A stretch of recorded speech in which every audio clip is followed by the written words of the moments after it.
What's up, y'all? And welcome back to Dad Needs to Talk. I'm your host, Robert, and today we are back for another regular episode of the podcast. It has been a minute, to say the least. So we're gonna have a lot to talk about. Life stuff, lots of anime and manga stuff, even some gaming stuff. But before we get to that, as always, if this is your first time here, then welcome. But if you're a returning listener and or watcher, then welcome back. Y'all know here at Dad Needs to Talk, it's all about fatherhood and family, manga, anime, and sometimes video games. Big video games. So, yeah, y'all, like I said, it has been a minute. Though it might not feel like it just because I've had stuff scheduled out over this last month, but it's been about a month since I've done a regular episode of the podcast. And so who knows, if there might be some new listeners out there, some people that are no longer listening, whatever the case is, welcome. So, yeah, like I said, I think I recorded the last regular episode back around October 19th, so a little over a month ago, but I did do that special episode about God of War and fatherhood and gaming that I did back when Ragnarok came out, and it was also Vash's birthday. So those of y'all that checked out that episode, I hope y'all enjoyed it. That was something that was very near and dear to my heart, just because, like I said, like my experience of that first year of fatherhood with Vash and being a gaming parent and all the other life things that happened along the way in the months leading up to his birth, and then that first year after he was born. So I hope y'all checked that episode out. I hope y'all enjoyed it. And everything. Yeah, so I forgive me if things seem a little off or whatever. Like I said, it's been a minute since I've done like a regular episode. So finding my footing again, finding my groove again, but I am very happy to be back. Like I said, we're going to have a lot of things to talk about. We're going to do a lot of, housekeeping and life talk up front, and then we'll dive into, the fun stuff as we normally do. So, what has Rob been up to this last month? Now, as this episode is titled Almighty Pause, shout out to Pain from Naruto. But I had to do a big pause on a lot of things to kind of get myself in order, get my life and my family kind of in order. And after really, stuff, and some of y'all know this if y'all listened to like the last couple episodes, I was talking about it on those episodes.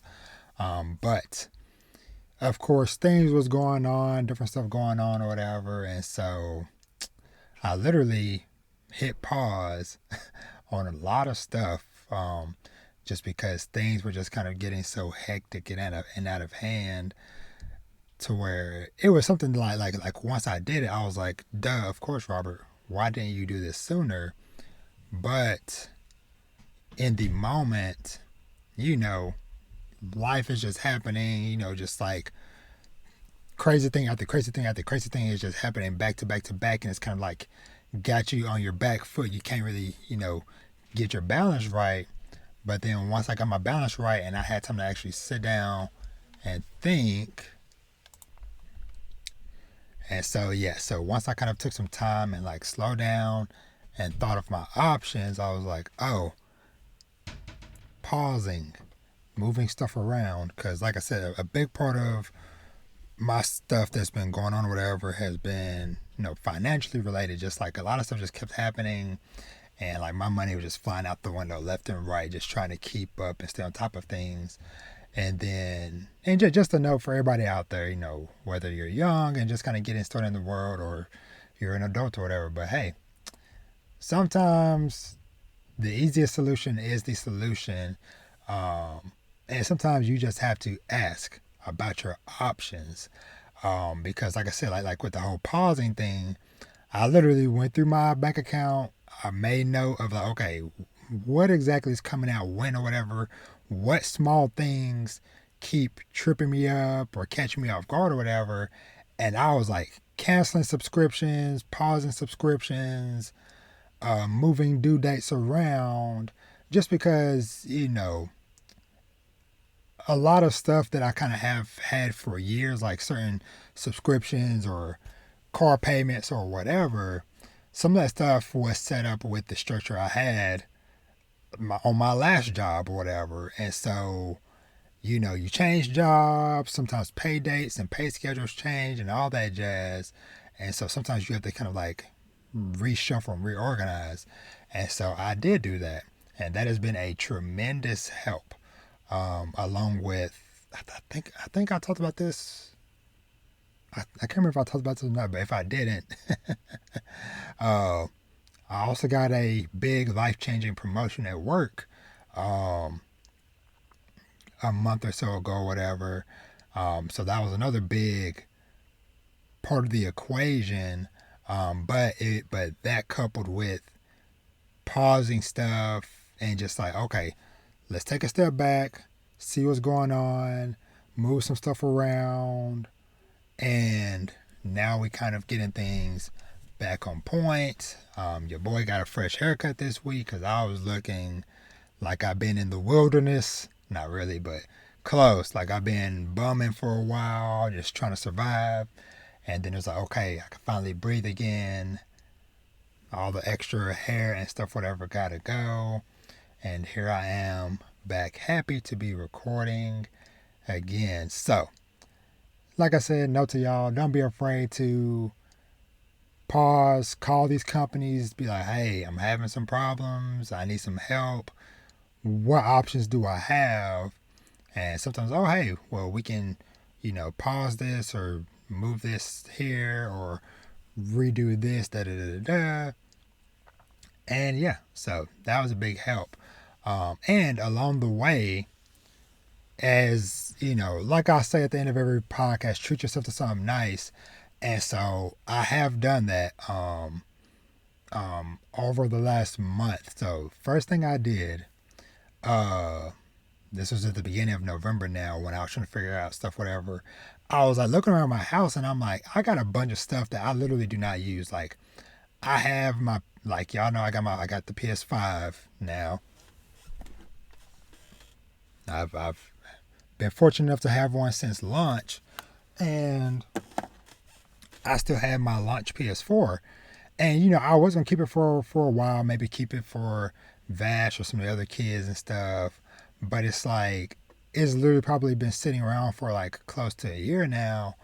And so if you don't know, your boy knows how to look for a deal or how to maximize my profit on certain things, especially when it comes to stuff like trading in or buying whatever.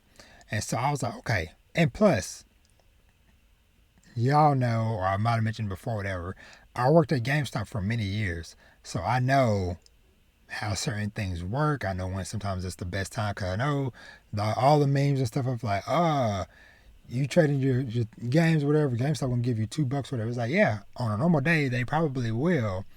But, and this go GameStop, Best Buy, whoever, sometimes you gotta shop around, but you gotta know those perfect times to trade in. And so I did. I was like, okay, I really wanted to get God of War. I didn't really have, just money to really blow on a game, whatever. But I was like, I'm not gonna pay out of my pocket or whatever. And so I traded in my PS4 and a couple of old games that I haven't touched in years. And there was a bonus. It was like a 40% bonus or something, whatever, if you trade towards God of War, which they normally do. And so I got close to $200 for the few things I traded in, and was able to buy God of War, no problem. Was able to finally upgrade and get me a new pair of gaming headphones. These things are so freaking comfortable. They are pretty much the upgraded version of my old ones. I've had these things pretty much since I think I got these things probably close to when the PS4 launched, which has now been almost 10 years ago.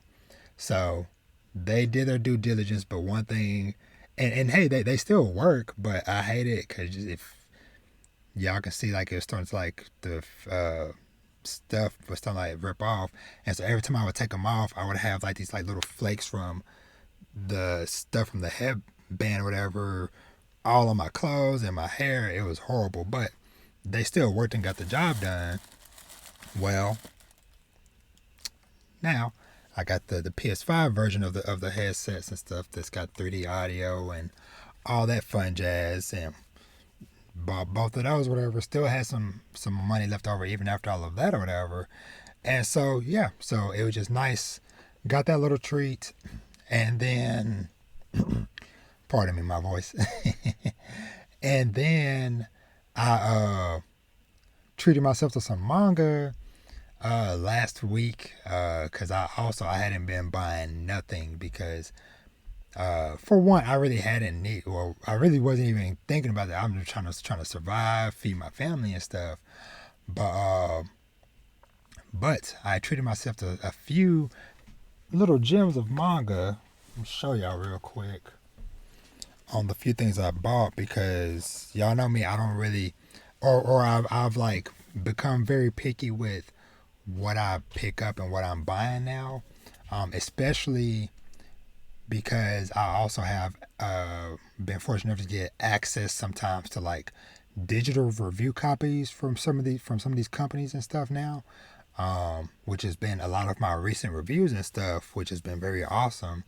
But every now and then, I still like to go in and just see what unknown gems I might find. And so I found a few. One of these I've already reviewed this week, which is Usotoki Rhetoric. Now, this one takes place in 1926 during the Showa era, and it follows this young lady who can hear people tell lies. And so she ends up, leaving her hometown because she's kind of shunned. The whole situation is causing problems for her mom, her family, whatever. So she ends up running away and just going to live on her own. I think she's like 16 or so. And she ends up meeting this detective, and they end up teaming up to solve cases and stuff. And so this was a very interesting read. And this was actually a slightly older series from, I think, like 2012, but it just now got a English print this year from One Piece Books, the publisher. So that was a pretty interesting read. These other ones I haven't read yet, but this Tali, Daughter of the Moon, the art of the cover looks very interesting, and the synopsis and stuff sounded interesting as well. Let me see. Lord Borin raises his adopted daughter Tali in secret and for good reason. Tali is a descendant of the Summoners, magical women hunted by those who fear their mysterious powers. Violently torn from her home, Tali sets out on a journey in search of her origins and to learn the secrets of her great and dangerous power.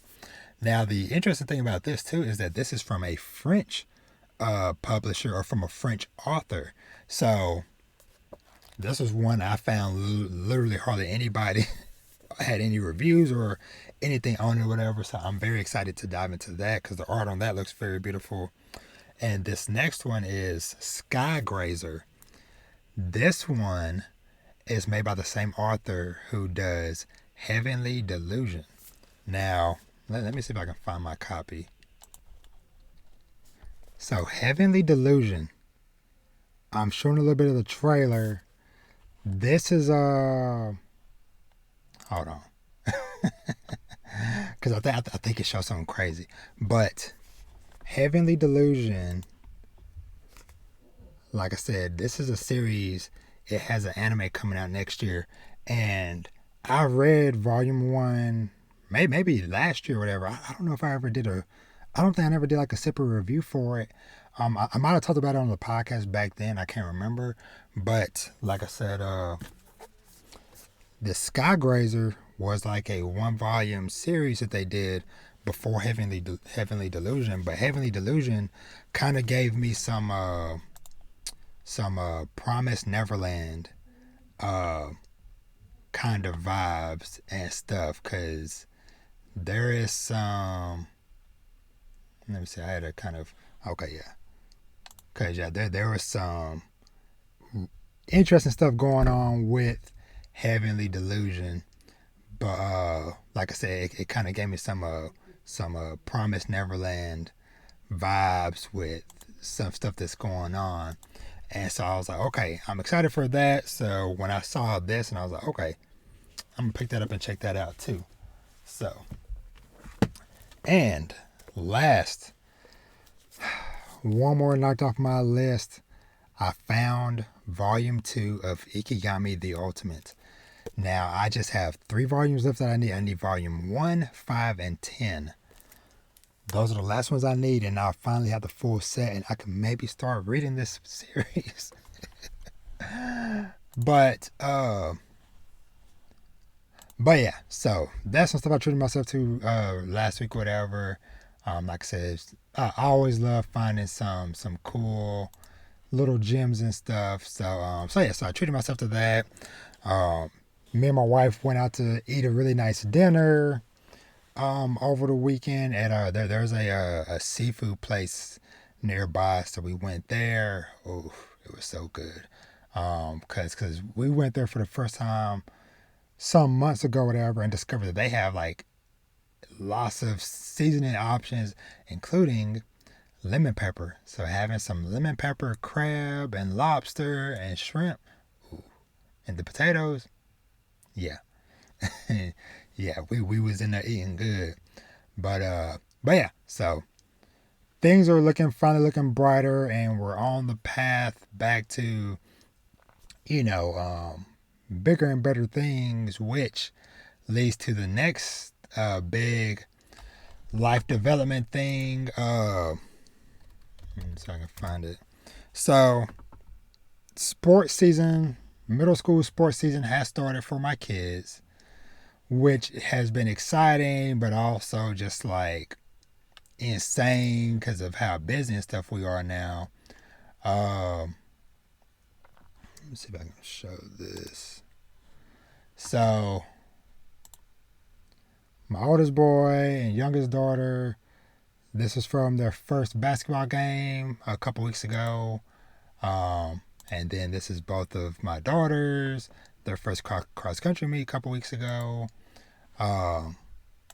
It's just been awesome and beautiful just seeing them thrive and flourish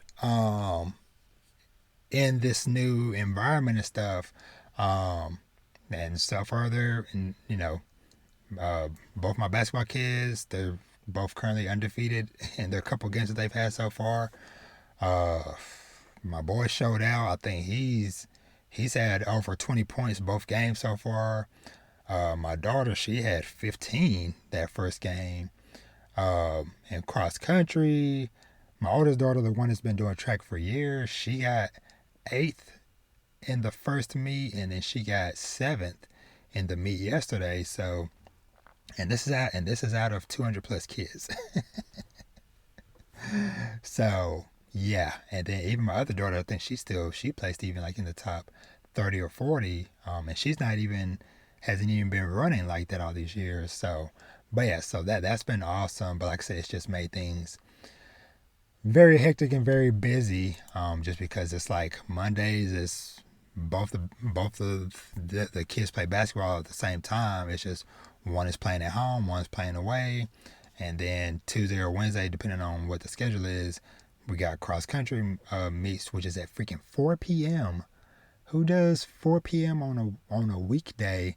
So I'm like having to go to work early so I can get off early so I can drive across town to get there in time. But I love it. It's just been super awesome. But things are just about to ramp up to an even higher level because we're about to start nationwide travel. First stop, my son has a tournament in Phoenix, Arizona. Oof.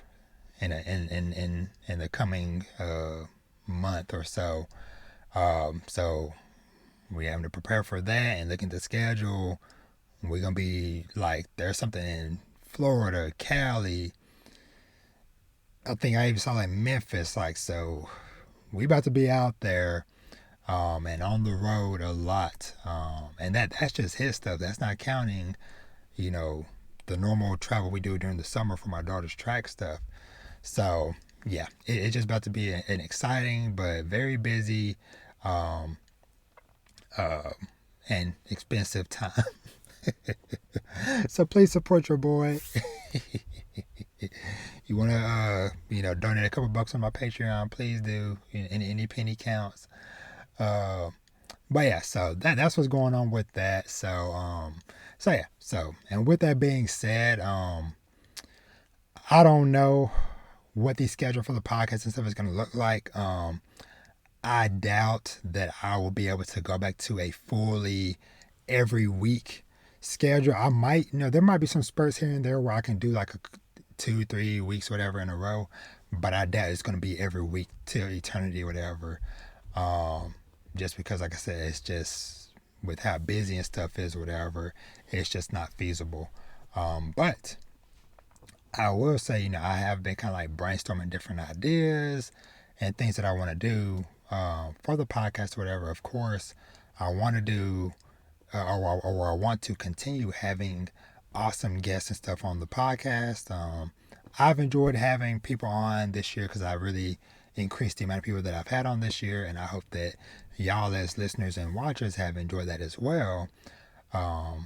Because I have a lot of people, some of which I was supposed to be doing over these months, but it's like, you know what, it's fine. I need to take care of life and family first, and then we'll get to the interviews and the guests and stuff, whatever. But yeah, so look forward to mystery guests in the future for that and stuff. So like I said, we'll just kind of play around with ideas and just see how things go going forward, schedule wise or whatever.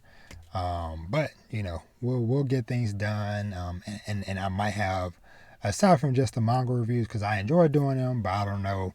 Some of y'all might like them. Some of y'all might be like, Robert, we don't care about this. But I have some other things in the works that I'm brainstorming about that I think y'all might enjoy. Because I picked the brains of one of my longest listeners and supporters, Mr. Matt B. Shout out to you, man. I don't know if you might be listening to this on launch day, but I am literally recording this right after our DM conversation that I was tossing that I did to you, and the awesome feedback that you gave me or whatever. So look forward to something new, hopefully, in the coming months. It's a fun idea, and I hope that y'all enjoy it too whenever y'all get to see it. So with that said, let's dive into a little bit more quick housekeeping things, and then we'll dive into what all I've been watching and reading and all that fun stuff. So, couple housekeeping things real quick. Like I said, or like I've been saying, the manga and webtoon reviews have been plentiful over this last month. And so I encourage y'all to go and check out all of those. Because I'm trying to think what all. Because since the last podcast episode, I did Candy and Cigarettes. I talked about Akane Banashi, Momo the Blood Taker, Night of the Living Cat, Die Dark Volumes 1 through 4, The World After the Fall. Yeah. Let me see if I can. I don't know if I can. Yeah, I can't zoom in on that.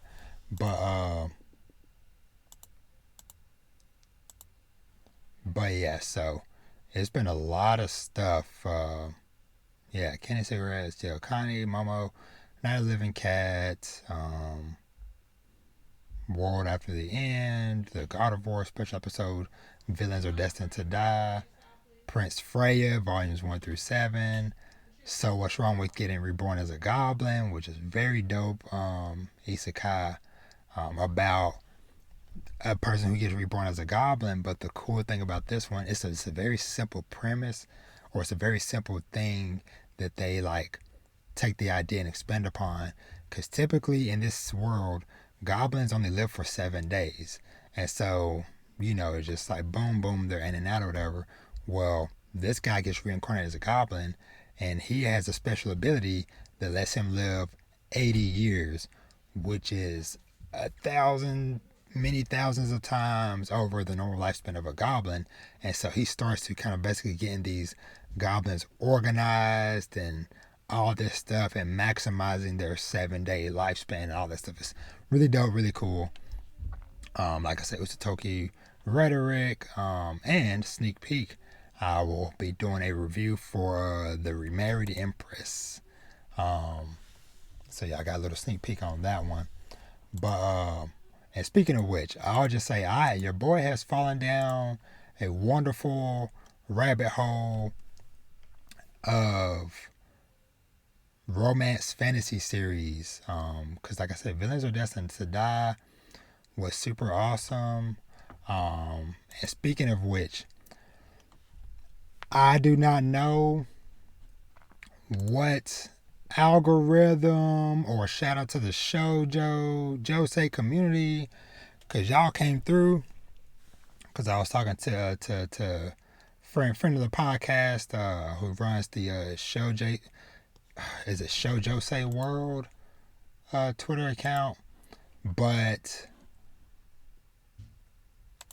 my jaw was on the floor. So I put up this episode on a Friday, I believe. Yeah, I put up this episode on a Friday, November 11th. And like I said, like a lot of these was stuff I had pre-recorded, just scheduled to come out or whatever. So I just made sure, okay, hey, went online. I didn't look at it no more until I was doing some stuff Monday morning. I was at work. So I'm at work, and I log into, my Anchor thing, whatever, and look at my dashboard and see that I think because I think I had just crossed what was it, 6,000 podcast plays. I think 6 or 7,000, something like that. I think 6. Like a couple months ago, whatever. And so I was now sitting at like 12,000. And then that podcast episode at the time was sitting at 6,000 and counting. And I was like, what glitch happened? What happened? And so like I said, I'm at work, so my jaw is on the floor. I like closed the tab, got up from my desk, and like walked away for a minute because I'm like, yo, what the heck is happening right now? And so I go back and I look, and I'm like, yo, in 3 days, this one episode has done more than everything else I've done for the year and a half combined. And so now, like I was looking at, the episode is like at 7,067. And that is now taking me to lifetime podcast downloads and listens to over 13,000 now, which is insane. I just hit 13,300 in the last couple hours or whatever. But it is like, wow. Y'all came through. Y'all came through for real. But yeah, so that was just very awesome to see. And speaking of stats real quick, I got to do this for the first time last year, and it was super fun. And so I was like, I love or I'm excited to do this again, the Spotify thingy or whatever. What is it called? What is this thing called? Spotify Wrapped, where it tells you like all your stats or whatever from Spotify for the year. So first off, shout out to homies, friends of the show, the bros over at Polo Motel and Mike Check Waifu, Mike and Sine from Blaname, and then Keisaki, Chibilia, and Hitsu from Anime Junkies, Three Weebs, and the podcast for making my top 5 most listened to podcasts, along with some big gaming ones I listen to, Nextlander and Fire Escape podcast. So shout out to them. Now, as far as your boy's personal stats, was very dope and very happy to see. So raw numbers in this year, I've released 86 episodes total, and that's gone out to 20 countries. So your boy has been doing a lot. 10 or 61 people have me in their top 10 listen to podcasts. 42 people have me in their top 5, and 15 people have me as their number 1 podcast. So thank y'all so much, everybody out there that is listening and or watching, for all the love and support that y'all have given me worldwide, because the top 5 countries that listen to me are the US, Australia. Shout out to the homies over at in Australia that I podcast with. The UK, Canada. Shout out to Kendra and the MHA Pod Squad, and Germany. So that's all very dope. And I'm trying to think, what was this last one? And it's like my listener's personality is classified as enthusiast.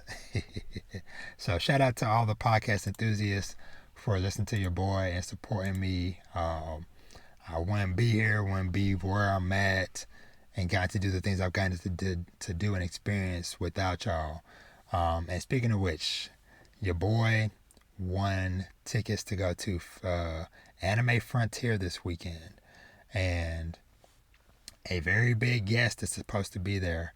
I hope I get to meet him. If I got to pay to meet him, I will do it, because this is probably a once-in-a-lifetime thing. Johnny Young Bosch is supposed to be there. Now, y'all know he's my favorite voice actor for many reasons. Voices our boy Ichigo, my son, Vash from Trigun the Stampede, from Trigun, Lelouch from Code Geass, and so many other awesome characters and stuff. I also found out years ago that me and him also have the same birthday, January 6th. So I got to meet him. I would love to take Vash with me, but with how they kind of had like the COVID restrictions or whatever, and I know a hell of people got sick at Anime NYC last month, so I'm like, don't want him getting sick, whatever. As much as I would love to have that first meeting with him, like, hey, I love what you do, and hey, I named my son after a character that you voice. But maybe someday we'll make something out of that. So, but yeah, so that's all the housekeeping and stuff, whatever. Let's dive into some quick news. Okay, so real quick, I'm not gonna, touch on it too long, just because I know a lot of y'all have already been aware of these couple people's passings, but I of course had to pay tribute and homage to 2 people who played a very big role in my life growing up, and some roles and characters that I loved and enjoyed. And of course, that is Kevin Conroy, who voiced Batman in the Batman animated series, the Batman Arkham games, so many other things. And then Jason David Frank, who who was, of course, Tommy, the Green Ranger from Power Rangers. Um, yeah, man, this was sad. You know, both of, us losing both of them within like a week of each other. Um, you know, just very unexpected. But I'm grateful for the life and the legacy that both of these people left with us. Like I said, just I loved um, the animated series, Batman the animated series. Man, that hearing that intro music, I can hear it playing in my mind right now. And then like I said, like the in recent years, the Batman Arkham games and just so many things. Um, a legend, and same thing with Tommy. Just him being in that role all these years, even now, like still coming back as like in cameo roles or pulling up in certain Power Rangers special episodes. Just one of the coolest dudes out there. But yeah, it just sucks to lose them both. I don't know the full details on Jason's situation because I know Kevin Conroy, I know he was sick. But I know Jason's situation, I don't know 100% details. I think he might have been, you know, him ending himself. But I don't know the full details, but it's just a thing of like, sometimes you just don't know what a person is going through, despite how they might look and sound in person. You never would think that somebody that you think is the happiest person or most upbeat, most encouraging person, whatever do that. But you never know, because I unfortunately went through that with one of my professors from college. Did that last year, sometime in the last year. And it's like when I got the message about that or whatever, me and all my classmates and friends from college, I was like, wait, what? Him? Really? But it's like, you just don't know. Sometimes you just never know. Sometimes people shelter certain things to themselves for just, it might be they don't want to worry their family, their kids, their spouse, whatever, or who knows what the reasons are. But either way, rest in peace to both of these legends, and everything that they gave to us. Now, next thing I want to touch on a little bit. So there was a there was a Trigon Stampede panel. Okay, sorry about that. I don't know if my stuff was lagging or what. But definitely, hey, hopefully next year I can get an actual like a beefy PC or whatever, because your boy is getting too powerful for this laptop.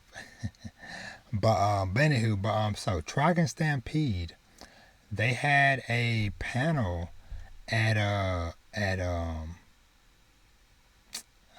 NYC a few weeks ago, and we finally got some great information from that panel. And I'm sorry again if my stuff is lagging. I don't know what the heck is going on. I don't know like what the heck is going on. But they did the first they premiered the first episode of the Trigon Stampede anime, and people saw it, and I heard very great reception from it. Though it was kind of odd though that it's like I had to scour the internet to find any information, because I'm like, this is probably one of the biggest premieres, and I shouldn't have to hunt for information about this. It should be like I should be seeing people tweeting or talking about it or whatever, and I was hearing nothing. And so I reached out to Yin from, hopefully let me make sure I get it right, because I don't want to call out the wrong group. Okay, yeah, Yin Designs from Studio Maho. because he was there and he had went to the panel, and he told me personally, he was like, yeah, dude, it was dope. It was super awesome. So I was like, okay, cool. Very, very, very, very glad to hear that. And so I finally found that Anime News Network had somebody who went there and saw it and wrote up an article detailing information about it. It was like, finally, somebody has some more information or whatever. And so basically, I found out that this is supposed to tell the full story of the manga, despite that change of they took out if I remember correctly, I think Millie, and they put in this older guy named Roberto. Funny enough, but the article says that the director said that we will be adapting the full manga. Let me see if I can find the full quote. Okay, yeah, it says the pitch documents for Trigun Stampede included concept art illustrating the conclusion of the Trigun Maximum manga, which was shown at the panel. This was to emphasize that this new anime will be able to adapt the entire manga plotline, unlike the 1998 anime, which was made while the manga was still in progress. That is huge because, like I said, a lot of people was like, when this first got announced, everybody was like, yay, finally we get to see the manga adapted. Then they put out that trailer and it was like, whoa, who is this old guy named Roberto?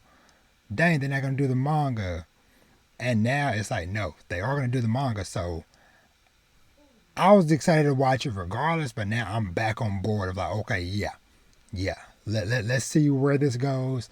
Let's see how this goes. I'm excited. And they put out a new trailer as well that looked really cool. So, but yeah. So Trigun Stampede is coming in January. Once again, my birthday month. Man, we getting Trigun Stampede. Vinland Saga's coming back. Tokyo Revenge's coming back. Bungo Stray Dogs is coming back. The Last of Us HBO TV series is coming out in January too. It's gonna be an awesome month. The Nier Automata anime, every little trailer, even though they're only like a few seconds long, looks so good. The music sounds so good. Anywho, your boy is hype. Trigun Stampede is coming. I will be talking about it as soon as possible when that episode drops. Best believe that. Now, let's see. So moving on from there, my stuff will load. I think that's really all I really wanted to touch on news-wise, because it's been a month. I don't really have it in me to try to go back and dig up every single news story or whatever, but I'll just say like lots more dope things got confirmed for getting licenses in manga, and lots of more anime stuff got confirmed that I'm excited about. So it's gonna be a great time. I'm excited. We're gonna be eating good next year and beyond.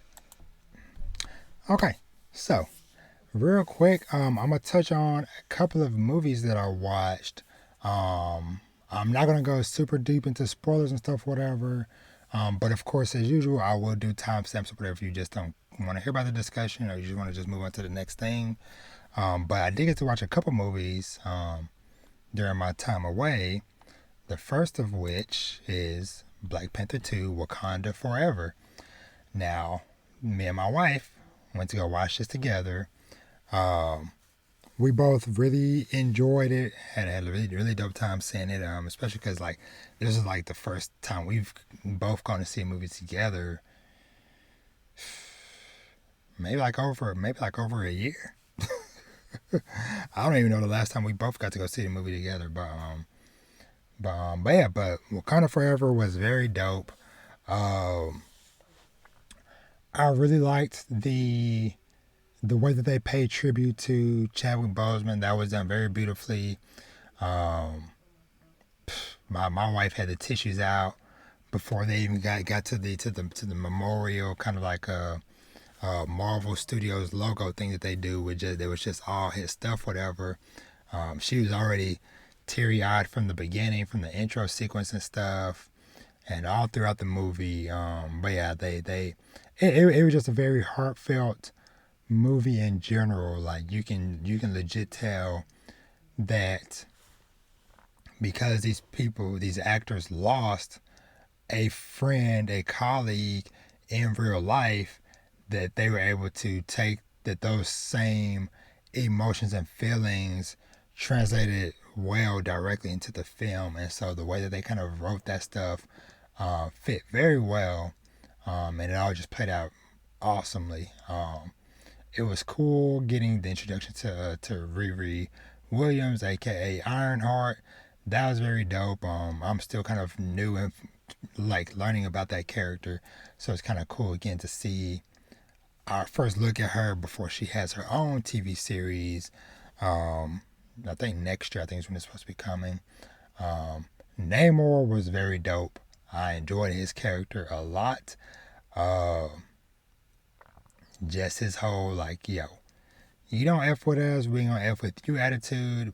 And then like, alright, I try to play nice, I gave y'all a warning, and yeah, stabbed me in the back, and now I'm coming and taking from y'all with a vengeance, no mercy, no warnings.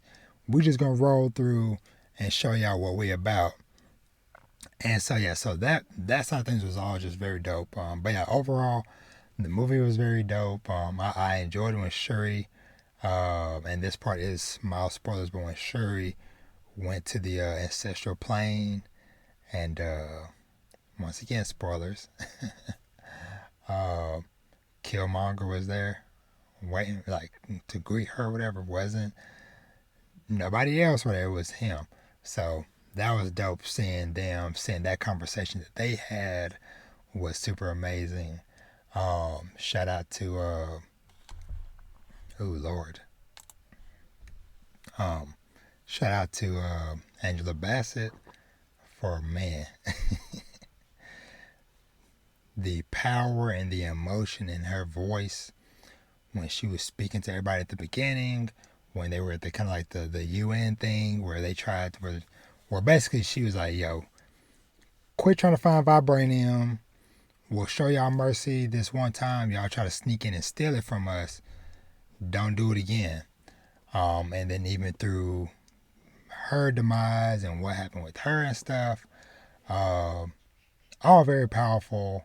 I enjoyed the new suits that I can't think of what her character's name is, but the actress that plays Michonne in Walking Dead, those like new blue suits, whatever that they got, was very dope. M'Baku was very cool as well. Like I said, overall, fantastic movie. Really enjoyed it. And stuff. So, and yeah, and the ending too, thumbs up. So, great movie. And speaking, and shout out to Michael B. Jordan, man, because he busy, because he got this, and he about to do Creed 3, which, shout out to Jonathan Majors, DFW, from up here in the DFW area. He was in freaking 3 trailers before this movie. Because y'all know he is, because speaking of Michael B. Jordan in Creed 3, he's the opponent in Creed 3, or the antagonist, whatever, in Creed 3. He is Kang the Conqueror in Ant-Man, Quantumania, and then he was in this this movie about this like airplane pilot or something, whatever. And so yeah, so it's just very cool just to see him like, hey, he's getting his shine, getting his dues, and all that stuff. So he about to be working. Now, next movie that I saw, Knives Out Glass Onion, or Glass Onion, a Knives Out Mystery. This movie was so freaking fun and fantastic. Now, I don't know how many of y'all saw the first Knives Out movie that came out. I don't know if it was that a couple years ago, but that movie was so dope and so unique. I honestly wasn't sure they would be able to recapture the same vibe and feeling as that first movie, but I personally feel like they did, and that they knocked it out of the park. And two of my favorites were Janelle Monáe's character and Batista's character. Uh, they both were super dope in the movie. Uh, and yeah, just the whole thing was very cool. So if you do not know what the Knives Out series is, they are basically kind of like murder mystery movies with a hint of comedy in it as well.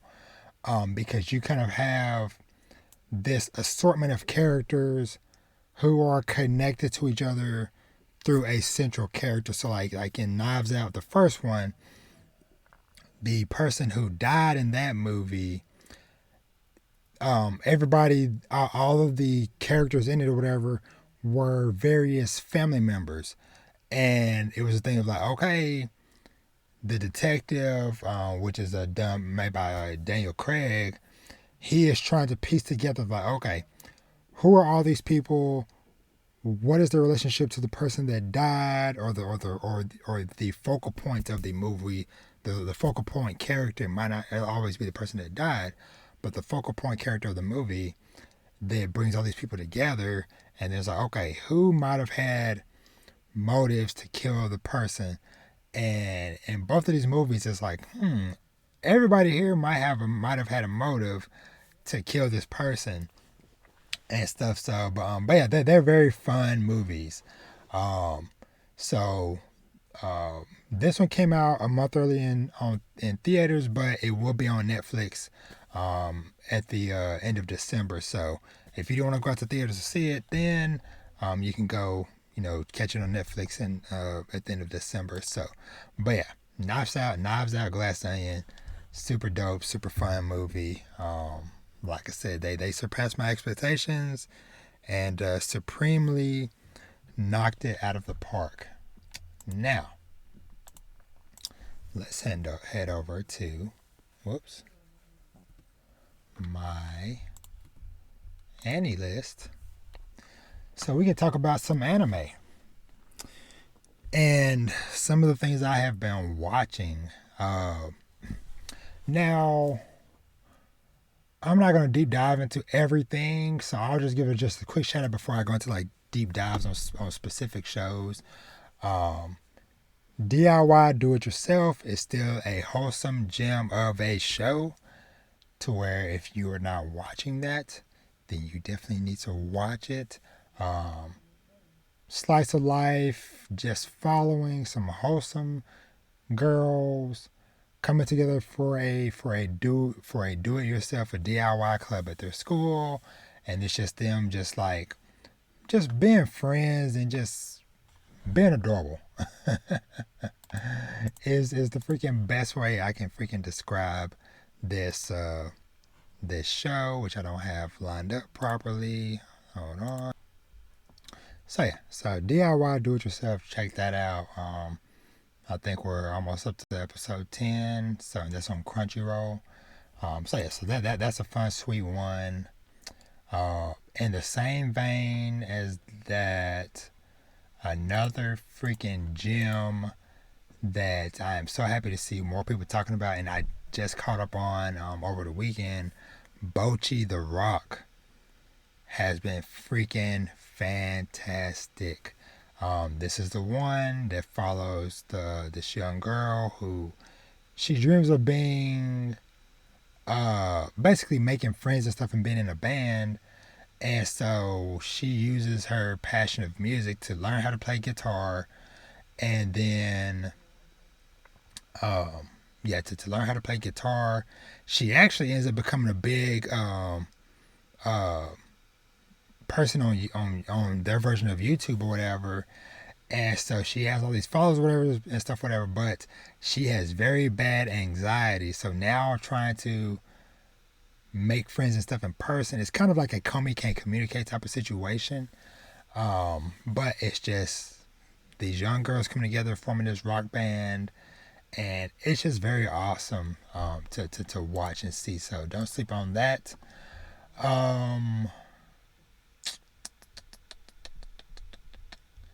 Let me see what other stuff I want to just mention real quick.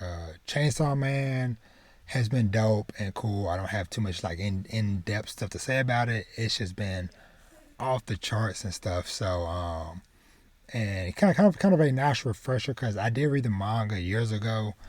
So a lot of this stuff, whatever, still feels like brand new to me, just because it's been a while since I had checked it out. So yeah, so that Spy Family's still good. My Hero is going off, which I am very curious, like with the pacing of this, of where this season is gonna go, because we're not even at the halfway point of the season yet. We're almost there, but still. And we've already gotten like 20 something chapters adapted or whatever so far. Because they've been doing roughly three chapters per episode. And at the pace they're going, we might see some maybe a Lady Nagant or some Star and Stripe.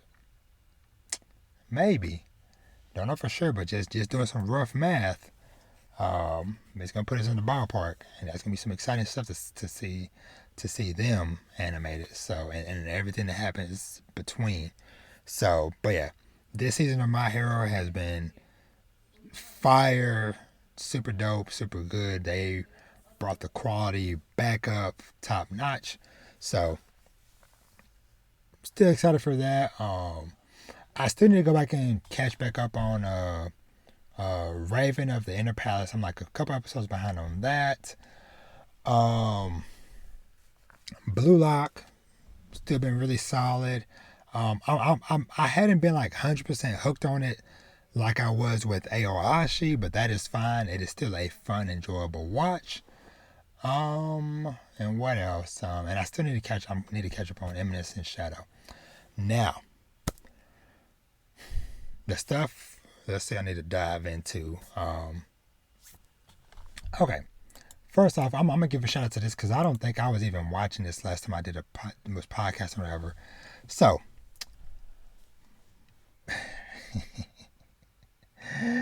and shout out to Mike Check for putting the community onto this one. But More Than a Married Couple But Not Lovers. Was not expecting to check this one out, but I did, and it is really dope. Basically, the premise of this is that it follows some third year or their final year high school students who basically they get matched up to basically live like a marriage situation. Like they live together in a kind of like a apartment area, but of course, guy and girl both have separate rooms and stuff, whatever. But they get graded on how they function as a couple, as a married couple and stuff, whatever. And if you reach A rank by the end of the year, semester, whatever it is, then you get the option of swapping partners.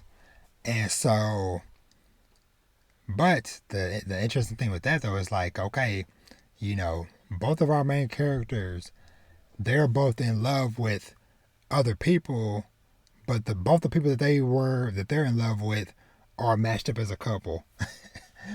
And so the interesting thing with this show is just seeing them like figure out this whole romance thing, figure each other out, and slowly you start to see them like wonder like, I'm actually kind of liking this person. At first I was just with him just so we can try to, get a rank and so we can both get with who we want to get with and stuff. But it's just been beautiful watching so far. Cause I've been watching the dub only, so it's a few episodes behind, and that is fine. I might just continue to stick with the dub, but but it's just been beautiful just watching them navigating the situation or whatever. And yeah, it does have a couple of slightly saucy scenes. A little bit of ecchi, that's what it is. A little bit of ecchi mixed in there too. Nothing super over the top, but little teasing here and there. But yeah, so that one's been wonderful to watch. Like I said, it's called More Than a Married Couple, but Not Lovers, and that is on Crunchyroll. Like I said, a romance comedy drama ecchi. But yeah, that's a beautiful show, and fun show to watch. Next, let's dive into yeah. Mobile Suit Gundam, The Witch from Mercury. Now,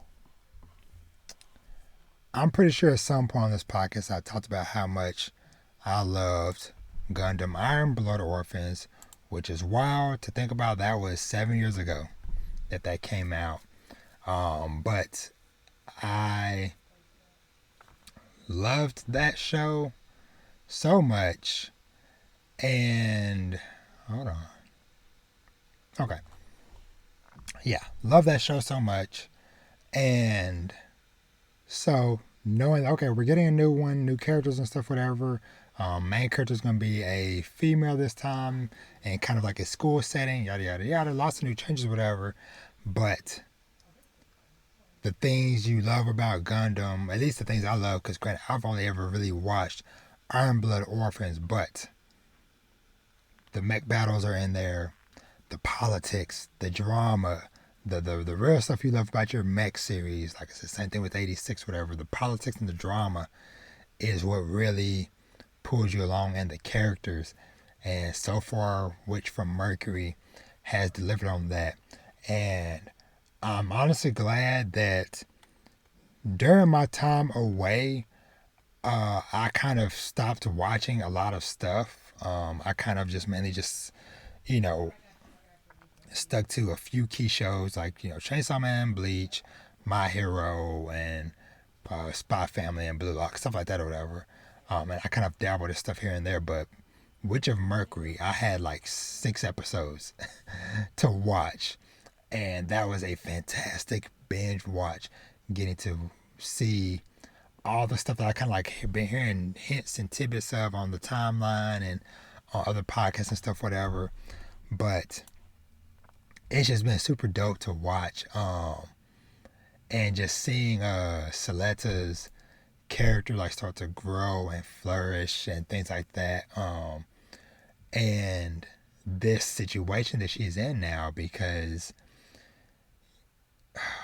man, the duel that she had with Alan, and that whole character situation was revealing that like the Alan that she knew was a freaking kind of like a clone doppelganger of somebody else that they were just using to test out this other company's Gundam that they're trying to build.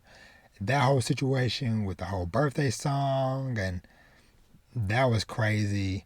Then Soletta getting set up at this banquet thing, put on the spot for her mobile suit, and then her friend, what's it called? What is the friend's name? Miorin. Seeing her come through with the plan of like, you know what? I'll start up a starter company and take control of both of these companies that got revealed to have Gundams, and we'll make it work. And then seeing that fall apart by freaking Shattuck coming through, being all sneaky snake and basically trying to block the company from progressing. It's just been wild, but it's been super good. Super good to watch. What else? Do. Bleach. Bleach has been a banger every freaking week. It has been airing in this damn 1,000-year Blood War arc, y'all. I honestly cannot believe it. Like,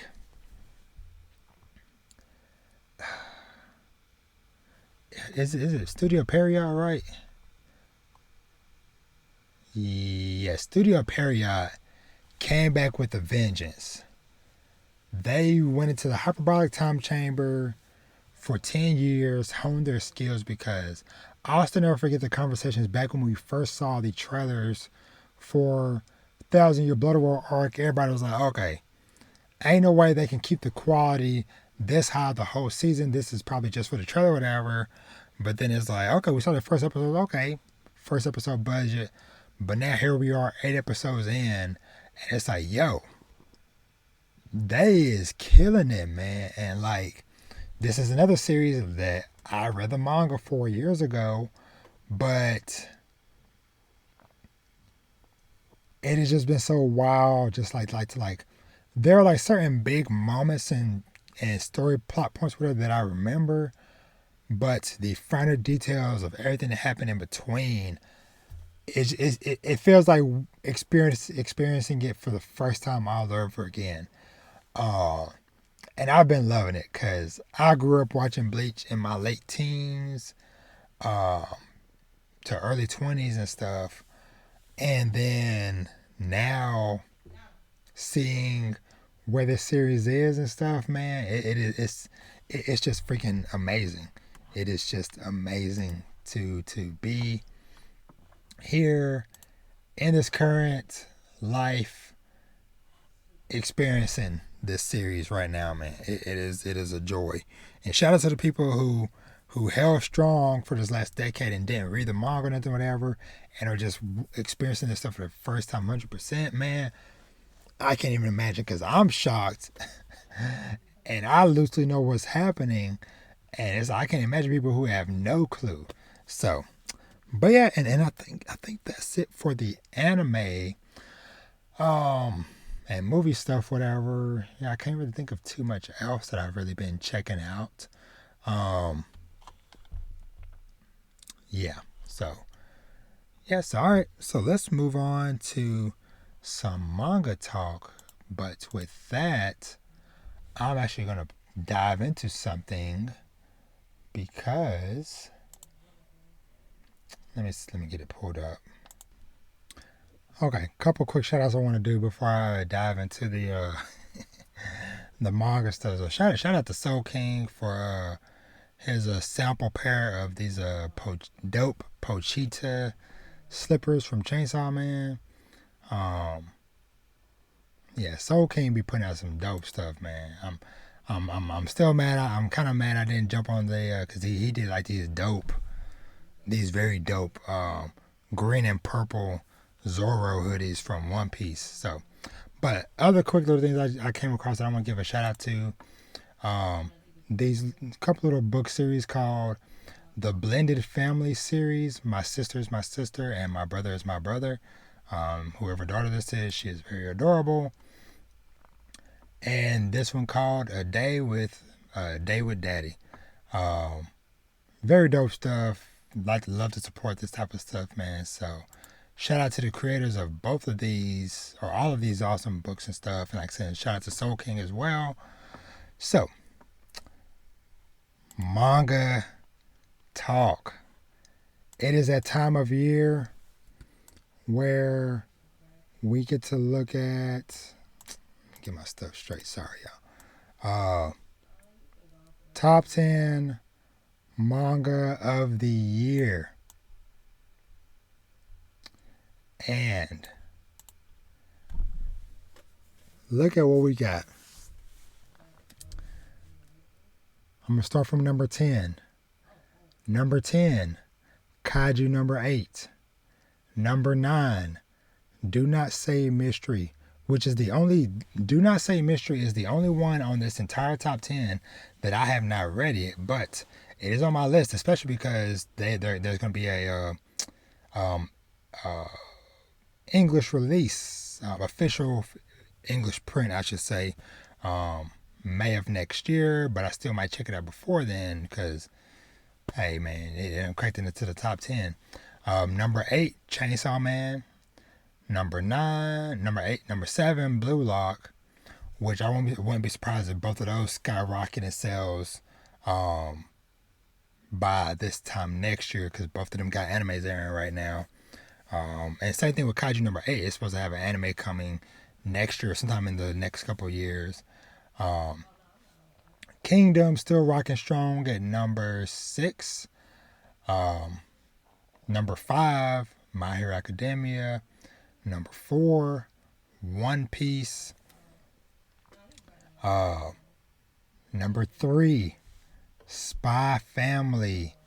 Made it to the top 3. Like it had cracked the top 10 a couple of years ago, but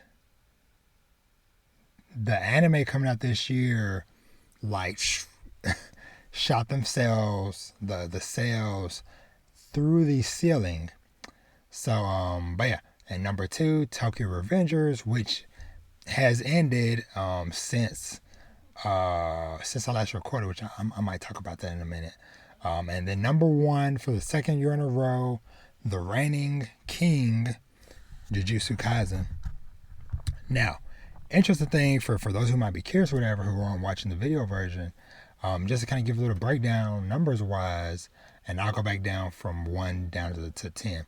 So Jujutsu Kaisen number 1 with 12.2 million, Tokyo Revengers with 11 million, Spy Family with 10.6 mil, One Piece with 10.3 mil, then My Hero 5.3 mil, Kingdom 3.8 mil, Blue Lock 3.5 mil, Chainsaw Man 3.4 mil, Do Not Say Mystery 3.14 million, and Kaiju number 8 3.13.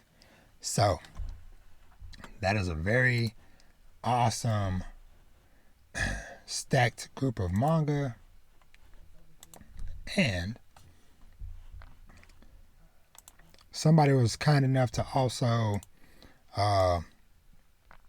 post the rest of the top 40,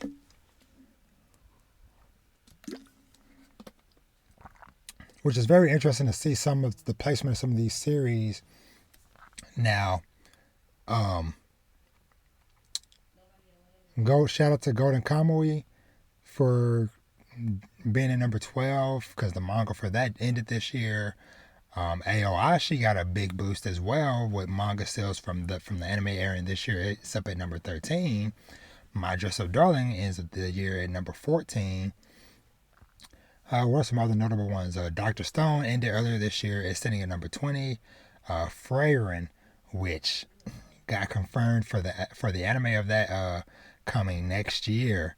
So that's currently sitting at 21. I can definitely see that rising up. Yeah, in the when the anime drops for that.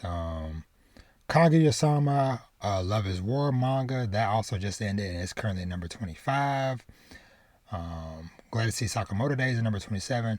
I'm surprised Attack on Titan, it dropped all the way down to freaking 28, but I guess the manga for that ended spring of last year because it ended when I first started the podcast. So over a year and a half later, it makes sense that it's starting to die down a bit, I guess. But freaking, Demon Slayer is still at number 11. And that ended in 2020, the manga. But anywho, let's see. What's some other highlights? Dan made it to 31. Hunter x Hunter, 32. I'm happy, even though it's way down here, I'm still happy to see Shangri-La Frontier up here. Even though it's down at number 37, still happy to see it. And yeah, so, and weird to see Black Clover way down at 40, but it is what it is. And same thing with Trojan X down at 41, the current manga from the Tokyo Ghoul creator. So, but that's it for that stuff. So just like I said, just to point out some dope little information like that. So Um, Manga. Like I said, I've been reading a lot of manga. A lot of those reviews, y'all can just go and check out those reviews for those.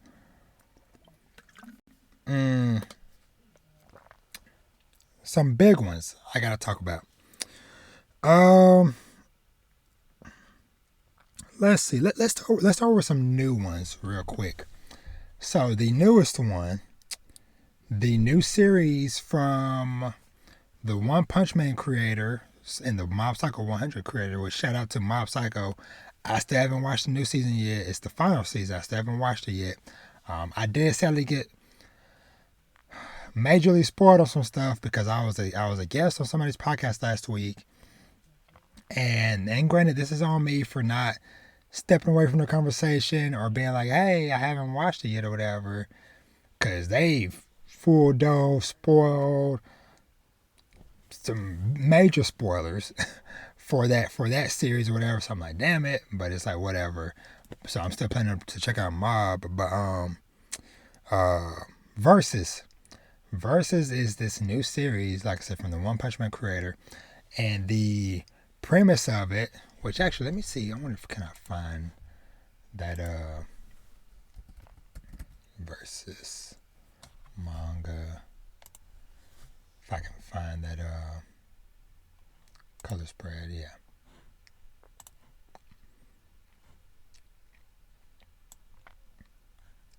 So that's the color spread for Versus.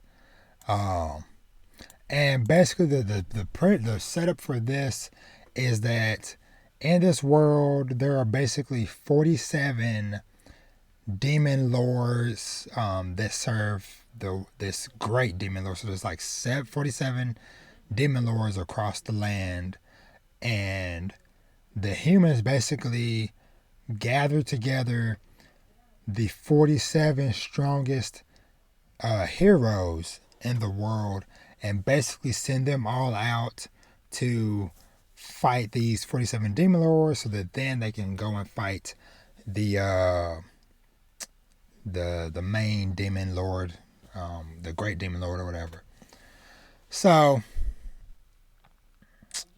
yeah. This one was interesting to say the least. And I'm about to spoil this first chapter because the first chapter came out. I read it online on certain sites. You can Google it, you'll find it. Just because how could I not? Hey, new series from the One Punch Man creator. This series was funny in some parts, whatever. The art is fantastic because I think the person who does the art on this, I think they work on, is it King of Fighters? Let me see if I can find out. Let me see. Versus manga. Oh, let me add it to my any list. Reading. I read one chapter. Let's see the art. Let's see. Okay, yeah. The person who is doing art for this series for Versus is the person who does the art for the King of Fighters series and stuff. So, but yeah. So the kind of like just unexpected thing with this or whatever is that like you know, they get riled up. We see all these top heroes or whatever, and then they go to like 6 months into their journey or whatever, them trying to make their way to their respective demon lords or whatever. They're getting updates on the different heroes because we're basically following the 11th hero, Hollow, and he's getting letters and information that like, oh, the number, whatever hero, all these great heroes, some of them are dying before they even get to the demon lord. Some of them are just getting destroyed by their respective demon lords and stuff, whatever. And so it just brings on despair, which was the first thing. Like, okay, I did not expect that to be happening in the first chapter. Next unexpected thing, whatever, is that, okay, now Hollow, he and his squad go to face their demon lord or whatever, and he gets absolutely destroyed. Gets arm chopped off, sword broken. Yeah.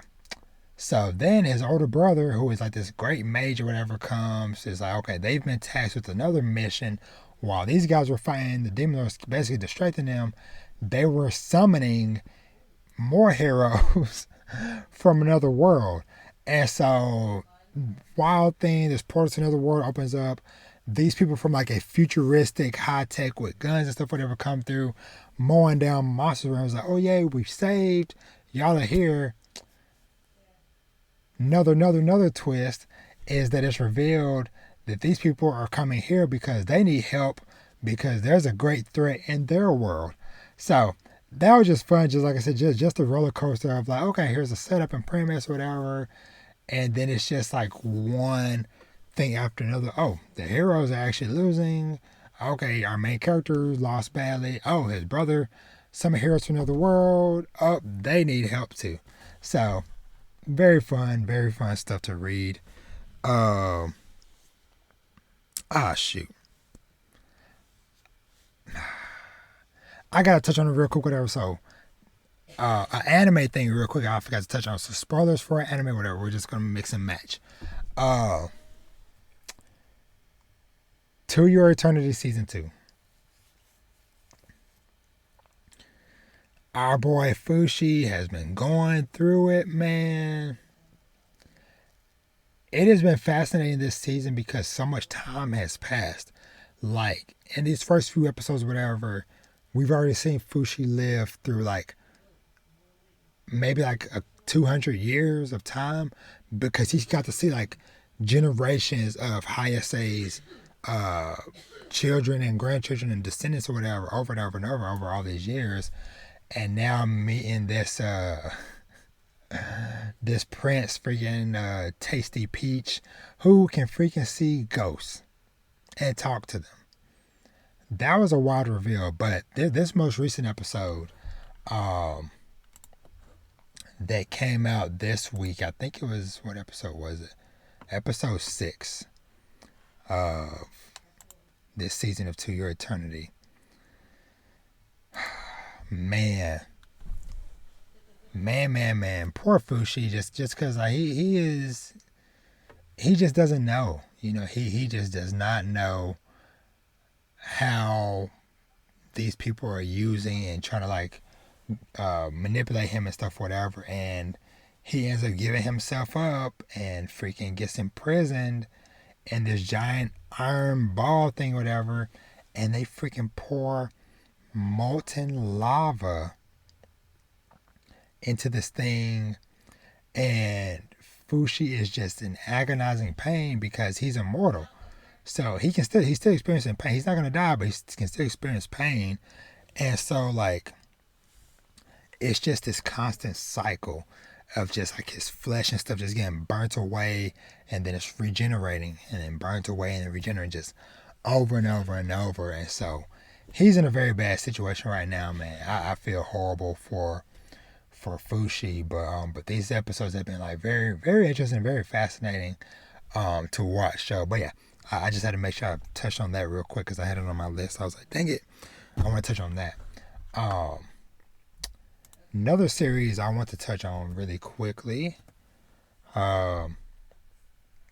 This is a new series that's in Shonen Jump, which I've tried to learn my lesson and protect my heart. Because, once again, rest in peace to Hunters Guild Red Hood. Man, still sad about that series. But another series that I was going to try to wait, but the reception from the first chapter alone and then the first couple chapters, I was like, fine, I need to dive in and check it out. So the series is called The ICHINOSE Family's Deadly Sins.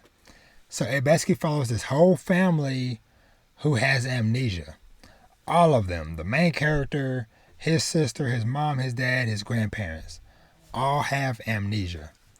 And so they just have the clues of their homes, their individual bedrooms, and then people from their jobs and school or whatever to try to fill them in. And like, okay, who exactly was I? Was I a good person? Was I this? Was I that? And so it's just been just very fascinating in these, so far it's only 3 chapters out so far, but seeing how they tackle some of this subject matter or whatever, because of course there's been tons of anime, manga, TV shows, whatever, with characters that have amnesia, but this is the first time I've seen a series where like the whole freaking family the whole family got amnesia, which is wild. um but yeah, but I'm glad I gave it a shot or whatever. Like I said, I'm here for the ride now to see how things go. But so, like I said, I'm doing spoilers on this, whatever. So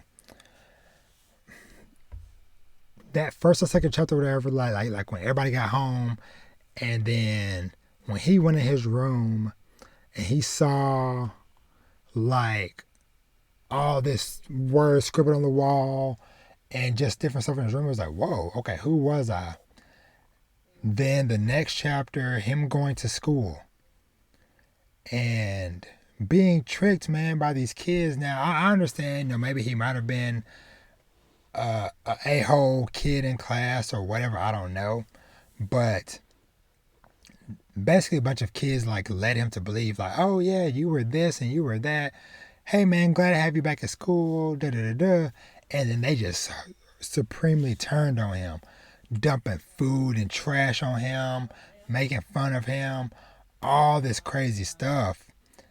But chapter 3, our boy said, enough's enough. I'm not putting up with this trash no more. Like I'm not trash, you're trash because of, look at how you're treating me. you know? But yeah, this was just so sad, man. They just greeted our boy like, good morning, spoiled milk to face, and yeah. But let me see, cause it was a certain panel. Cause main character, he's apologizing. He's like, hey, I'm sorry. Whatever it is I did or whatever, I'm sorry. I don't remember. But what did he say? So he ends up telling this kid off. He's like, yo, you're the one that's disgusting. You're the one that's disgusting. And then next day at school, whatever, everybody's turning on the kid that was bullying him and stuff, whatever. And then gave him a taste of his own medicine, basically. And then the kid's begging, like, please, please, please, I'm sorry, whatever. And then the character's thinking about it. He's like, you know what? He kept bullying me, did such awful things to me. He's trash. And he just has this thing snaps in his mind to where he's like, you know what? I'm not going to forgive you. Bow down and lick the floor. And then he comes to himself. He's like, whoa, wait, what did I say? And then the chapter ended there. It was like, yo, he might have a little bit of dog in him, as the kids are saying nowadays. But I was happy reading that chapter, and I'm looking forward to Sunday to see what comes up next.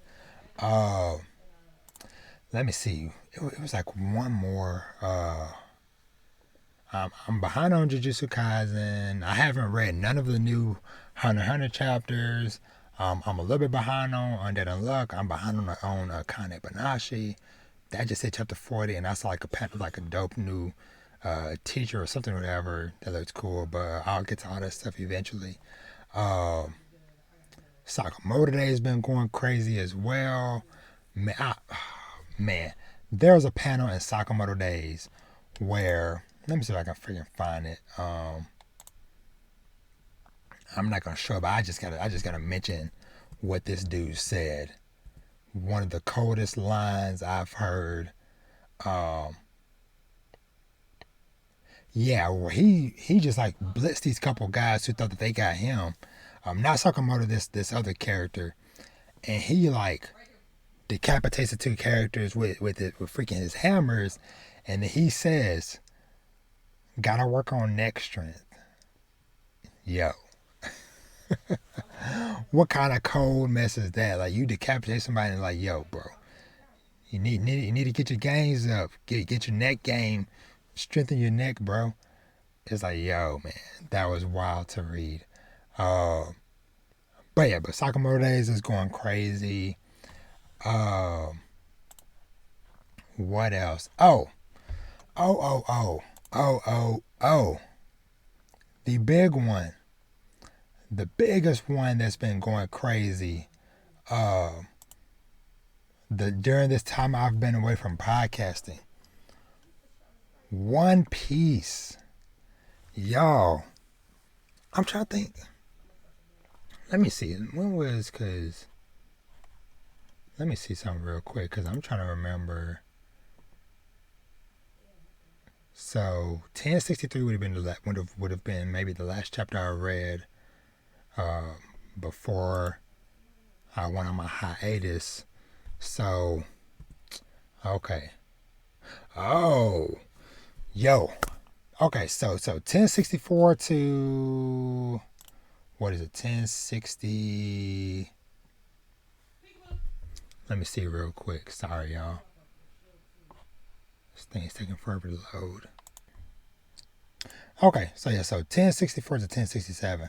So I'm gonna just kind of just like breeze through these real quick, just because like it's been a couple hours. I want to make sure I get my memory right.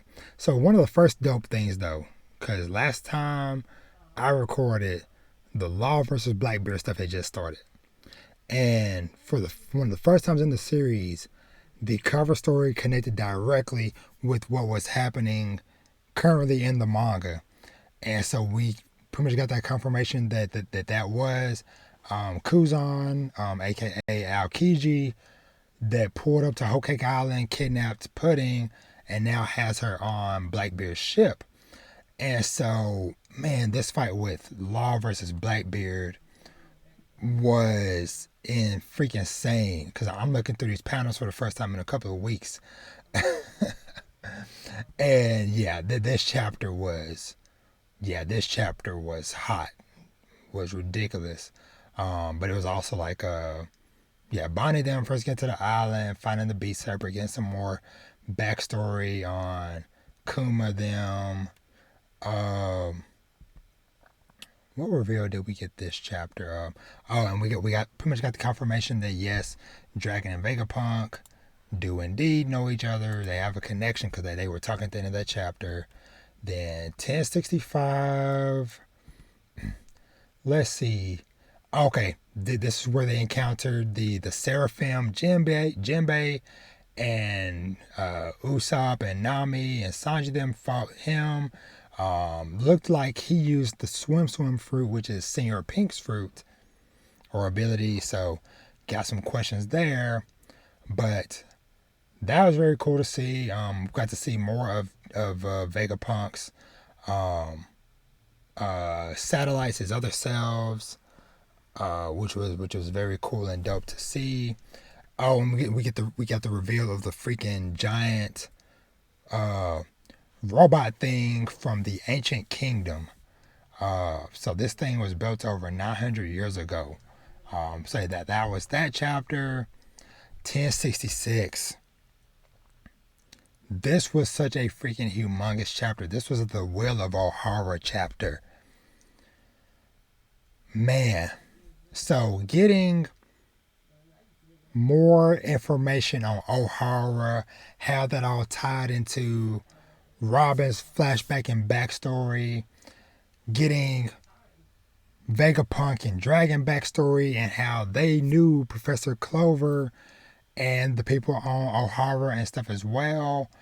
That chapter was just so mind-blowingly amazing. Because we also got Vegapunk's character design reveal, both in the what he looked like 22 years ago and then what he looks like current day.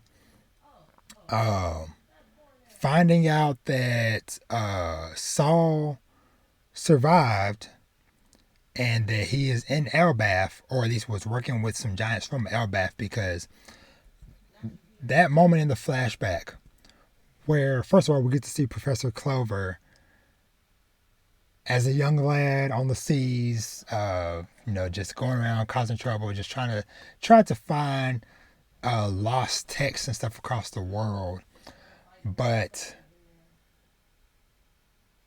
the part of the chapter where we see a bunch of giants fishing out the books that the people from O'Hara had dumped into the lake during the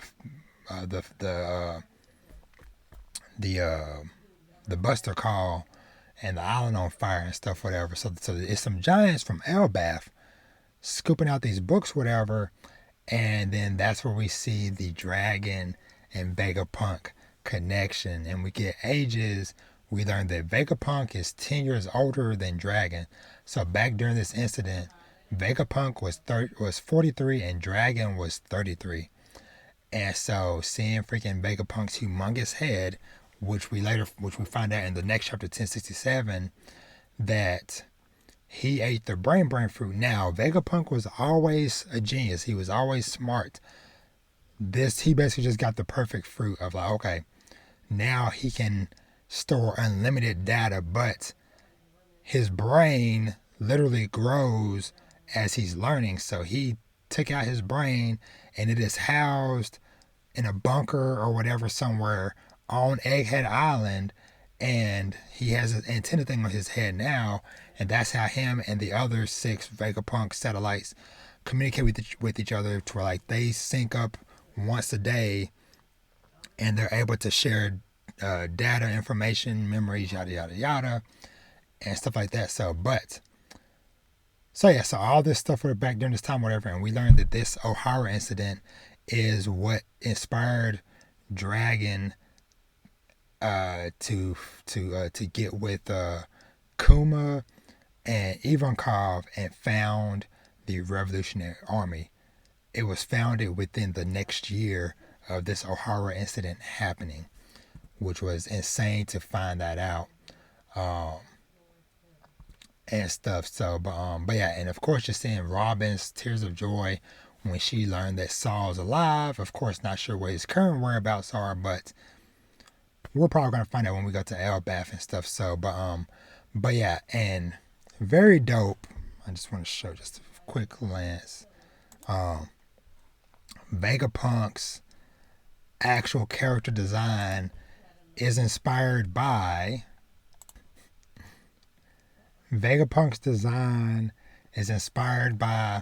this classic photo of Albert Einstein with his tongue sticking out.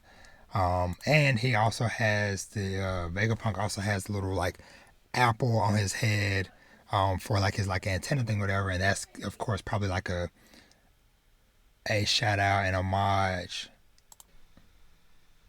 And the apple, of course, might be homage to Isaac Newton and the apple and laws of gravity, yada yada yada. But yeah, he just has such a fun, wacky design as like his current old man look, and stuff. So, but yeah, so very very dope stuff. And we know CP0 has just made landfall on Egghead Island and requested permission to dock. Vegapunk denied it, and so yeah, I think Ish is about to pop off next chapter. Next chapter is highly anticipated because this heat we got from these chapters, man, was insane. Just the fact that we got all this stuff. And of course, at the end of the chapter 2 or whatever, Kuma kind of like starts like going crazy and like running to like he has somewhere to go. And so we don't know if something got triggered because of Bonnie's in danger or because Vegapunk's in danger or what's going on, but Kuma's moving. And yeah, things is about to get really insane, man. And I'm here for the excitement.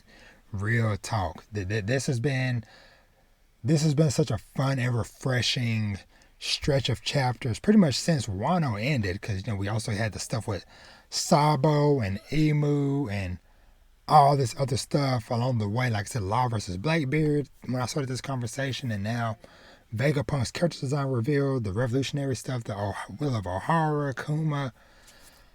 Wow.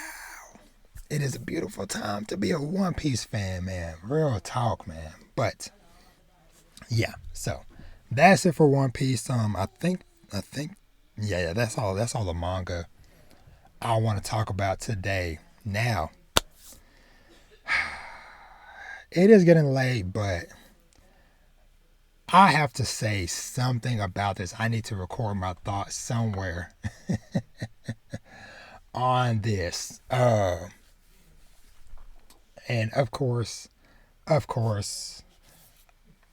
God of War Ragnarok, y'all. And yes, I'm about to spoil to wherever I am right now in the game. I am currently about 32 hours into the game. So, if you don't want to hear this, check the timestamps for when I do my outro or whatever. But this will be probably the last main topic I talk about today. But God of War Ragnarok, y'all. It has been probably years since I've gotten this hooked on the game, and it's for sure been a long time since I've gotten to put this much time into a game. The fact that I've gotten to do freaking 30 hours in a game in a couple of weeks, or over the course of a couple of weeks, because yeah, the game came out exactly 3 weeks ago from when I'm recording this, so on November 9th. So 3 weeks ago. And the crazy thing is like, majority of that time isn't because I've been playing every day. It's literally like there's literally been spurts where I've gone literally 2 or 3 days during the week not playing it at all. But what was it, like last weekend or that first weekend it came out? One of these weekends previously, whatever, I got to play freaking 14 hours. Yeah.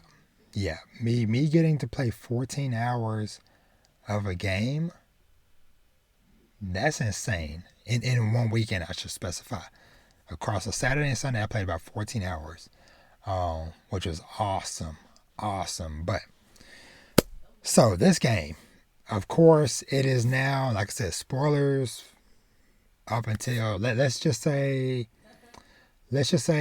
where I am currently, just for context. I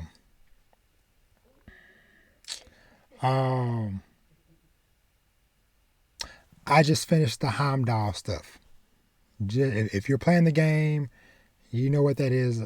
I just finished the Heimdall stuff and went back, and Atreus went back home. That'll give y'all an idea. If you know, if you're playing the game, you'll know, or whatever. If not, you won't care. But so it's been a few years since where the last game ended off. So Atreus is older, all this stuff, time has passed, whatever, and I think is it Fimbulwinter has taken over the realm. Everything's cold, iced over, whatever.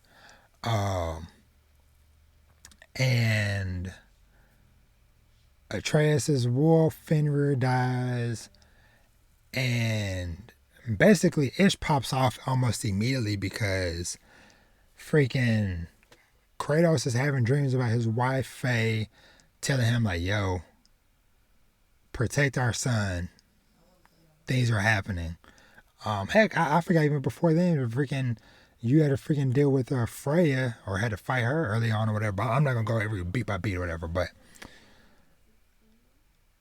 the scene, freaking Thor and Odin showing up at your house. Even before Odin got there, when Thor first showed up, asked to come in, the shots of Thor and Kratos sitting there across from each other at the table, man, that was just so freaking cool, man. Just Thor put the hammer on the table, Kratos put the axe on the table, and you know, they're just talking it out. And then Odin shows up, And so somebody gave the perfect example. Somebody pretty much said, the way Odin kind of moves in God of War, it makes it feel kind of like a mafia or like a crime boss feeling or whatever. Oh shit, I want to. Okay. But that whole meeting was super dope. Just the tension in the air from them talking. Here it is. Look at that shot, man. Look at that shot. That was so dope. But then basically when Odin's like, yo man, hey, I don't want no trouble, man. We ain't here to beef. You know, we feel like we got off on the wrong foot. Yes, you killed Thor's sons, but they were kind of useless. And we'll just call it self-defense. Now, hey, you want to just chill, retire to God of War in your cabin, kick your feet up, live with your son. That's fine. Hey, I ain't going to come beef with you. You don't beef with me. As long as your son stops looking for Tyr. And we're good. And then Kratos ends up saying no, and I loved how they started off this fight. Because Odin's leaving out, and he's telling Thor, he's like, don't take all day. And Thor stands up, stretches, he's kind of like, I've been waiting for this. You just hear the snap, Kratos flying through the roof, hammer on throat, and then Thor jumps up, and he's like, flying through the air with him or whatever, and then you start fighting. Super dope, awesome, fun fight. One of the coolest fake outs I have ever seen in gaming period, in media period. Thor knocks you out. You think it's just normal. Okay, you lost a tussle. Alright, you know, get to the game over screen, you're about to restart or whatever. You hear Thor's voice saying, oh no, I say when we're done. And he shocks you back awake and you go back to fighting. That ish was super fire, man. Super fire. But yeah, that moment and then just the whole journey that y'all go on, the companions and stuff, whatever, because of course, you know, you find Tyr. You end up fighting Freya. Y'all come to an agreement.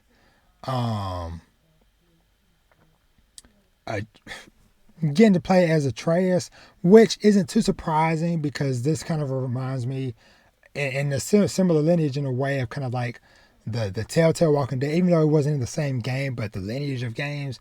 You know, in the first game you was playing as the father figure, Lee. Then you play as the daughter in the later games. Last of Us. Spoilers for Last of Us 1. You're playing as Joel through most of the game. Then there's a situation where Joel gets hurt. And you're playing as Ellie for a little bit. And then, of course, Last of Us 2, you're playing as only Ellie. Well, Atreus goes on a little journey or whatever. And you're playing as Atreus.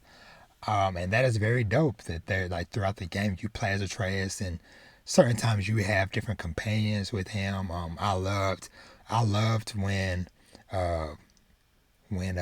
Odin tasked you and Thor to go on a mission. So it's like very dope that you're on a mission and you're fighting a fight with Thor as your companion.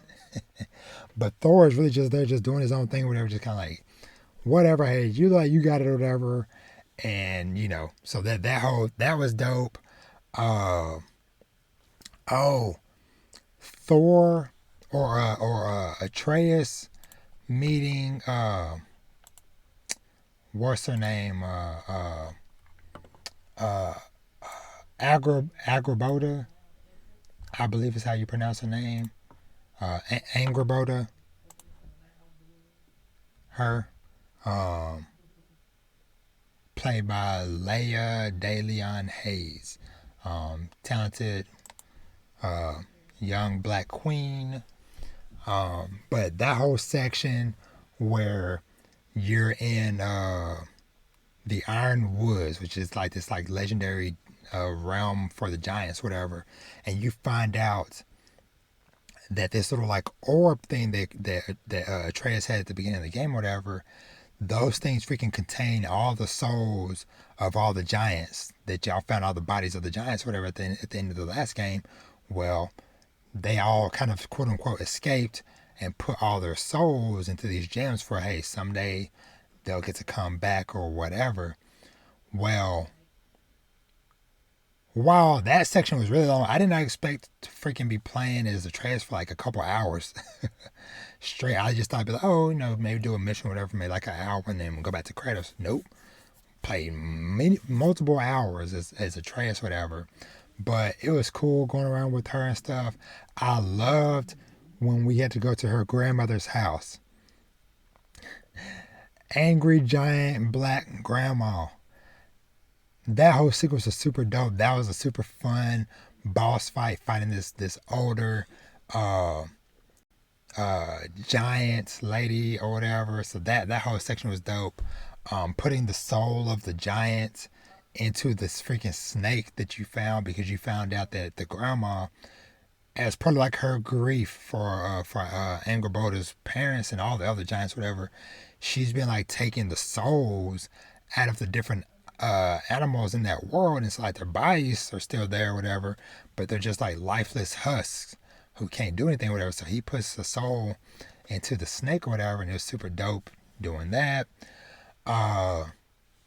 Then Atreus going to Asgard, and let me show y'all, those y'all watching the video, man, look at this freaking screenshot. This is a freaking video game, man. Like if somebody glanced at that from a distance or whatever, this looks freaking like, these backgrounds and stuff look photorealistic. And even Atreus in some spots look realistic, whatever. But like these shots, man, these environments, these locations are so lush and varied and stuff, whatever. I enjoyed going to this like to Freya's kind of like jungle realm or whatever. I hate all the freaking plants trying to kill you. Don't like that part. But yeah, man, it was just, this game has just been so fun and so dope. Like I said, just seeing Atreus go on this little journey, having to climb that giant wall to even get into Asgard was super crazy. I loved all the times when you're walking around when Odin is kind of like giving you a tour of Asgard, and as y'all are having to teleport to different areas, it is just, you just stand there and just like a whirlwind of crows surround y'all and then teleport y'all to the next spot or whatever. That is just super dope. It was cool getting to meet Thor's wife, Thor's daughter, all this stuff, and just kind of like one of those things again of like kids having their perception of people, whatever. Because like when Atreus is telling her like all this awful stuff that her grandfather Odin did, and she's just like, nah, grandpa ain't do that or whatever, da da da da, and stuff. So she's kind of in denial about it or whatever. But it is what it is. But yeah, so that stuff is cool. Heimdall was ridiculous, like fighting against him, whatever, and just shout out to whoever on the team is Sony Santa Monica, who had to program and animate that character, whatever, to where it's like, no matter how you try to attack him or whatever, he is just automatically just dodging everything. It just looks so cool, whatever. And speaking of fighting him, I'm skipping ahead several hours just because I can't freaking remember every little detail on the way. Somewhere in there, Atreus goofed up and released the Hellhound. And that sucker was like, it's freaking causing tears through all the different realms and stuff. And like I mentioned earlier, you freaking Kratos fought Freya. They came to an agreement, and then you freaking had Freya as your companion for a while, which is weird because I'm like, yo, you was just trying to kill me a few hours ago. Now we're here and we find Freya's brother and all these different things. We freaking go back to the realm of the elves, and now we're dealing with the dark elves and the light elves, and just so good. But current situation that I'm at or whatever, man, I freaking love this drop near spear. This spear is ridiculous and it is freaking dope. Dope. Let me see. But the whole journey to getting this new weapon. So I'm up here. I was like at 28 hours into the game. And of course at the time Atreus is still missing. You go with the dwarves, or one of the dwarves, to meet this master forger. And I wish I had a picture of her, but she's basically like the kind of like mermaid looking thing you saw in that first like big trailer that they did earlier in the year. And man, speaking of stuff from the trailer, man, the giant like jellyfish looking things in the desert, that it's just so many awesome moments, whatever. But anywho, so you get on this horse, whatever, that kind of it's like a mer horse or whatever. It takes you freaking underwater and stuff. Actually, no, I'm lying. This is from when you go to meet the three face of this room. I'm getting story stuff mixed up, but anywho, so this was the forge thing, whatever. So basically, the elves have this ring that they stole, I think, from Odin when I did some research on it, whatever. But this ring has the ability to multiply. Well, they use that to forge it into this spear that can multiply. And this spear is freaking amazing. I wish I had some clips ready to share, whatever, but I don't, sadly. But yeah, it's just super dope that it's like, hey, you're almost 30 hours into the game. Here's a new weapon.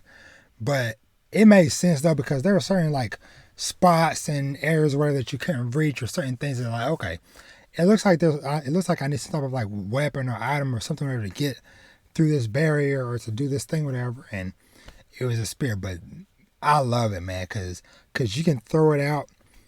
Basically, every time you throw it or whatever, a new one just automatically just respawns because you wear the ring on your finger, and so every time you throw one, it just forms another one in your hand. And so you can send out 6 of them at a time, and then you can like stab your the spear into the ground, and it'll detonate them wherever they're. If you throw them into enemies or into stuff in the environment or whatever, stab the spear, it detonates all of them, whatever. So super dope, super fun weapon, and stuff to use. But and speaking of which, using that weapon and the boss fight against Heimdall. So like I said, like the way he moving and stuff, like so, like having that spear at first, you're poking, and he just can't touch me, just dodging. Super wild, super fun. But eventually we take him out and stuff, whatever. So, but yeah. But anywho, in general, this game has been amazing. Yeah, this is the freaking wolf he let loose. And freaking Kratos pseudo kind of killed it, which was sad. But Atreus was actually able to infuse the soul and spirit of his wolf Fenrir that had died, because they didn't know at the time, but like his soul had went into Atreus's blade. Because when Atreus was with Angrboda in the Iron Woods, she was kind of like, I sensed something from your knife or whatever. And so he was able to use it to infuse the soul of his wolf into this giant wolf. So now they got the giant wolf. But yeah, but overall, this game has been fantastic. This shot was super dope too. With the 2 wolves that chased the moon and the sun and stuff for this. And it's wild. Like I said, being 30 hours into the game and still getting new missions, new weapons, new abilities and stuff for it. Because now it's like, okay, hey, now when you find these little shrine things, you can activate it to change the day-night cycle for certain puzzles or certain things in the world. And it's like, that's a whole other can of worms. But all in all, so far, this game has been fantastic. It's been beautiful seeing both Kratos and Atreus learning and growing and bonding, with each other. Just really taking time to just, there's been some arguments, there's been some frustrations along the way, but as somebody who is a parent myself, I deeply connect and relate to this situation and stuff. The parent having to put trust and faith into their child to be able to go and do stuff on their own. But then also the child being concerned for the parents and stuff, whatever, especially in this situation. But overall, I'm freaking loving God of War Ragnarok. And like I said, I still got a lot of stuff to go through in the game. But I'm gonna keep with it or whatever, because I want to finish this game really bad. Because I try to go back to Horizon or whatever so many times, but it's just like, I played a little bit here and a little bit there or whatever, but it just not really hooking me. And I kind of wish I would have just been able to stick with it back when it came out back in freaking February. But it is what it is, But God of War Ragnarok, freaking love it. And I think that might do it. Let me think. Yeah, I think that's it. So we've been going for a while, so let's go ahead and wrap things up. So, as always, thank y'all so much for listening and or watching. Man, it feels so good to be back. It feels so good to be recording a normal podcast episode. I hope y'all had as much fun as I did on this. Catching up on everything, life and family and manga and anime and games and news and everything in between. But as always, you can find me everywhere at Dad Needs to Talk. That's Twitter, Instagram, even though I barely use it, TikTok, even though I never use that. YouTube.com/Dad Needs to Talk. Go there, subscribe to your boy. I just hit I think we're at my 231 subscribers, so we slowly on the come up. So go there, support your boy, and I don't have a super long thing. Like I said, I'm gonna still be doing manga reviews and stuff, so just be on the lookout for those. Like I said, I don't really have a long spiel to do this time, whatever, because it's almost midnight now. I've been doing 2 hours, so I'm gonna go eat and chill a little bit before I get ready for bed. But yeah, y'all have an awesome day, and as I always say, treat yourself to something nice, read some manga, watch some anime, play some video games, and live your best life. And with that, I'm out. I love y'all so freaking much. It feels so good to be back. And I'll catch y'all in the next one. Y'all be easy. Peace.